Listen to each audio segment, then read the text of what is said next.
Aleluya, seguimos, claro que Cristo viene y esperamos su venida. Esa es la idea y la fe del cristiano. Seguimos con el capítulo 18 del primer libro de Samuel. Te voy a contar estos textos bíblicos para que aprenda. Yo sé que tal vez no entiende las escrituras, pero yo me encargo de explicártelas. Para eso estamos al servicio de Dios. Saúl entra en una conveniencia con David y le ofrece 3 hijas para que escogiera por mujer, con tal de tener a los pies al siervo de Dios, al servicio, a la lealtad del gobierno de Israel, y él poder lucrarse de la figura de David como un gran guerrero potencial en el pueblo de Israel. Entonces Saúl dijo a David: he aquí yo te daré a Mirat, mi hija, por mujer, la mayor, con tal que pelees las batallas y seas valiente, y Jehová esté contigo. Pero Saúl decía esto porque no quería él matarlo con su propia mano, sino que prefería que los filisteos acabaran en guerra con la vida de la figura de David. Bendito sea Dios. Y fue el tiempo llegado, y no dio a Mirra su hija, sino que dio a Adriel Meolita por mujer. Pero había otra hija que se llamaba Milca, la cual amaba a David. Bendito sea el nombre del Señor. Vemos esta historia poderosa que significa que cuando me conviene, uso cualquier persona con tal de obtener el éxito que yo quiero, el poder, el reino. Mira a Saúl en lo que había caído, de ofrecerle una hija potencial del reino a David, para que él fuera yerno de él, para poder utilizarlo en las batallas. Y Saúl le pone una propuesta y le dice: mata 100 filisteos y tráemelos, y yo te daré una de mis hijas. La primera hija se llamaba Merat. Esta significaba corrientes espirituales, corrientes de conocimiento. Fíjate que todas las mujeres que le daba tenía un nombre especial en la etimología bíblica, que todo venía a conveniencia de David. Muchas veces el mal que te desean se torna en bien a tu vida, mas el enemigo no se da cuenta que está actuando mal, y Jehová te está bendiciendo y beneficiando tu vida, porque Él te ama y conoce todo. No le dio la primera hija, que se llamaba Miral, la hija, sino que consiguió una hija que había adoptado, esta Amidrel Meoita, que era hija de Basaneli, era una tierra del Jordán. Había obtenido esta hija adoptiva y se la quería dar también a David. Esta muchacha significaba también dulzura, conocimiento de Dios, protección de Dios. O sea que todo le venía a las corrientes de David. Bendito sea el nombre de Dios, porque Dios lo amaba. Cuando Dios está en el propósito, nadie te puede hacer daño. Todo lo que te quieren hacer se revoca hacia ellos. Pero a la final de todo se consiguió a Milca, porque David fue a la guerra y no mató 100 filisteos, sino que mató 200 filisteos y trajo sus cuerpos ante Saúl. Y le dijo: ahí está lo que pides. Entonces tuvo que darle a Milca. Milca era mujer consejera, aunque más adelante comete sus errores. Era una mujer consejera, consejera de Dios. Una mujer que miraba en la ventana de Dios. Tenía un amor hacia las cosas de Dios, Milca, y fue dada por esposa, la hija de Saúl. Una princesa fue dada al guerrero David. Pero ¿qué con todo esto?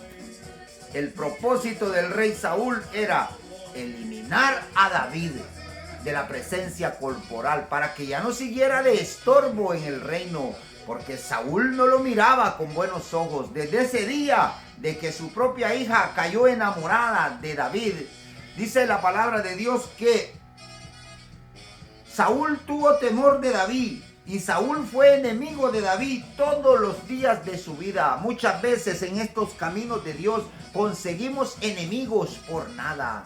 Hay cosas que tú haces en la iglesia, hay cosas que te aman los hermanos en la iglesia, pero hay unos que no te aman, te ven con recelo, prefieren que tú te vayas, prefieren que tú renuncies del ministerio para quedarse felices ellos y hacer lo que quieren en la iglesia, y te proponen cosas, te proponen cambios, Conozco concilios donde yo he trabajado, que si tú tienes 5 años como un excelente pastor y tal vez la iglesia tiene 100 miembros y tú en esos 5 años has producido la iglesia a través de Dios en 200, 250 miembros, porque eres un pastor activo, no eres un pastor muerto, de esos que pasan los domingos ahí leyendo la Biblia, sino que eres un pastor que vas a evangelizar, que busca las almas, que llama a las ancianas que necesitan, que estás enferma, que vas a visitar los presos, que vas a predicar a los metros, vas a visitar a los indigentes a la calle, que estás atento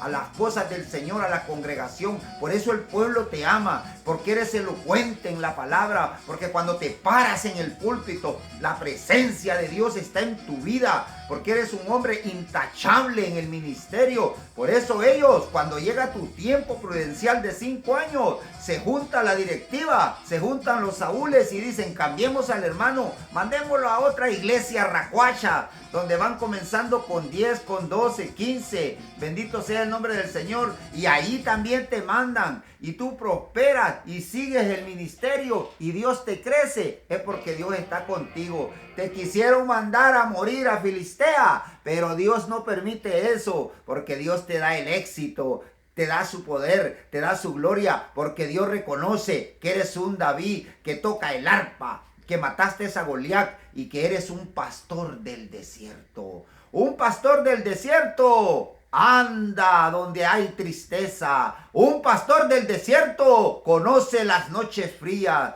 Un pastor del desierto sabe caminar en el fangal. Un pastor del desierto ha peleado con leones, ha peleado con osos y ha salido vencedor. Un pastor del desierto anda la onda en su vida y recuerda que Dios es su protector y que Dios es su galardón de su vida. Por eso, aunque los saúles o las iglesias te trasladen, sigue adelante, guerrero, porque Dios está contigo. Nadie te podrá hacer frente todos los días de tu vida, porque Jehová, Jehoshaphat de los ejércitos, estará en tu vida, peleando por ti como escudo y galardón delante de su presencia. Saúl quiso desbarazarse de David. Dijo: tal vez muere en la guerra, tal vez los filisteos lo matan, pero no, David vino con el botín de esos hombres y al doble, porque así es. El Hijo de Dios produce, mas los muertos no producen. Hay muchos que andan corbata, pero ya y saco y carnet de pastor, pero están muertos. Ya solo hacen la homilía en la iglesia por hacerlo. Les da lo mismo que la iglesia crezca o no crezca,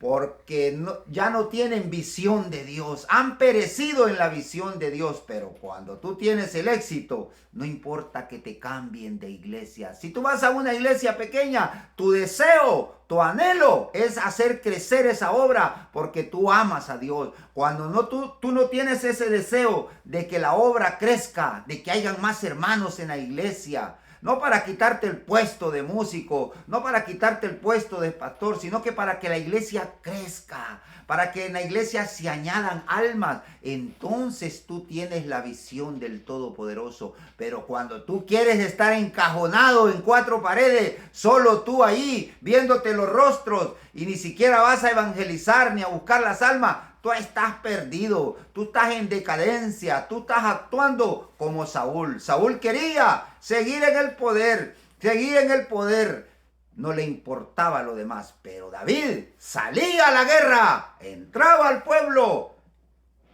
y los hermanos del pueblo eran congraciados con él. ¿Por qué?